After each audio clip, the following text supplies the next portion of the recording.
the little boy stepped into the school for the first time, like a bright yet oddly shaped star crashing into the tranquil campus. Everyone saw him, but no one truly saw him. His name was Sam, a 10-year-old boy with a severely deformed face. From birth until now, he had undergone 27 surgeries just to survive. He suffered from mandibulofacial dysostosis, an extremely rare condition that left his facial features twisted and uneven. At first glance, outsiders often reacted with either shock or fear. People privately called him a freak, an alien, or an ugly monster. But this boy had never been defeated by these words. When he was young, his mother, in order to protect him, had not sent him to school. Instead, she chose to teach him at home herself. He had grown accustomed to using an astronaut helmet to separate himself from the real world. That helmet was like a mobile sanctuary. But children must grow up. His mother said, "You can live with the helmet on forever, but one day you'll have to take it off and see the world." So Sam mustered his courage and walked into school for the first time. His silhouette appeared small yet strong. In the classroom, the teacher asked each new student to introduce themselves. When it was Sam's turn, the entire class fell silent enough to hear a pin drop.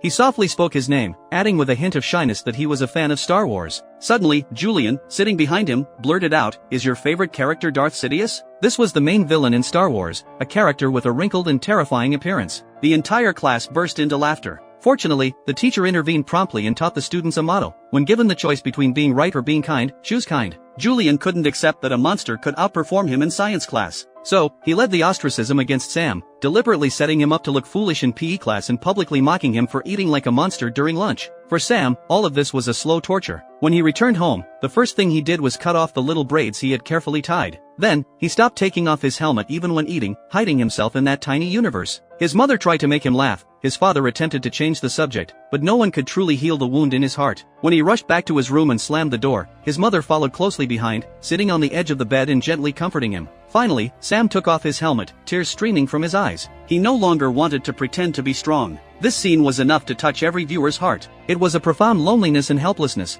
a child's most instinctive self-defense after suffering the world's cruelty. But it was also after this that Sam regained his confidence. During a small physics quiz, he quickly finished the problems. He inadvertently noticed that the classmate sitting next to him was frowning at the test paper. He secretly gestured, indicating whether he wanted to copy. The child was stunned for a moment, then nodded. Sam wasn't trying to show off, but rather wanted to lend a helping hand. However, he wasn't blindly ingratiating either. He was very clever, intentionally answering a few questions incorrectly so the teacher wouldn't become suspicious. It was also because of this small incident that Jack became Sam's first true friend. The seed of friendship had quietly fallen into the soil. Want to know what happens next? Follow me. The rest of the story is coming soon.